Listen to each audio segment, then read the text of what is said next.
Come let's cook lunch today. ఈరోజు అయితే sprouts tomato and masala పప్పు అయితే చేస్తున్నాను. రెండు ప్యారలల్గా రెండు స్టవ్స్ మీద చేస్తున్నాను.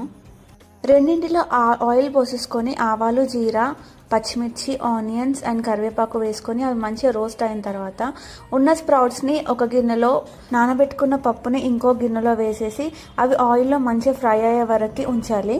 పప్పు అండ్ స్ప్రౌట్స్ ఆయిల్లో ఫ్రై అవుతే టేస్ట్ మంచిగా వస్తుంది. స్ప్రౌట్స్ మంచిగా ఫ్రై అయ్యాక అందులో టొమాటోస్ వేసి మంచిగా కలిపేసి మూత పెట్టేసి ఒక 5 minutes ఉంచాలి. అలాగే పప్పు కూడా రోస్ట్ అయ్యేంత వరకు ఒక 5 minutes ఉంచాలి. టొమాటోస్ మంచిగా మగ్గిపోయాయి అన్న తర్వాత తగినంత సాల్ట్ అండ్ చిల్లీ పౌడర్ వేసేసి మిక్స్ చేసి అది మంచిగా ఫ్రై అయ్యే వరకు మూత పెట్టేసేయాలి. అలాగే మసాలా పప్పులో కూడా ఉప్పు, కారం అయితే వేసేస్తున్నాను. ఇప్పుడు మసాలా పప్పులో కావాల్సినన్ని వాటర్ యాడ్ చేసి బాయిల్ చేసుకోవాలి. రెండు కుక్ అయిపోయిన తర్వాత మసాలా పప్పులో మసాలా యాడ్ చేసేసి ఆఫ్ చేయడమే, అంతే.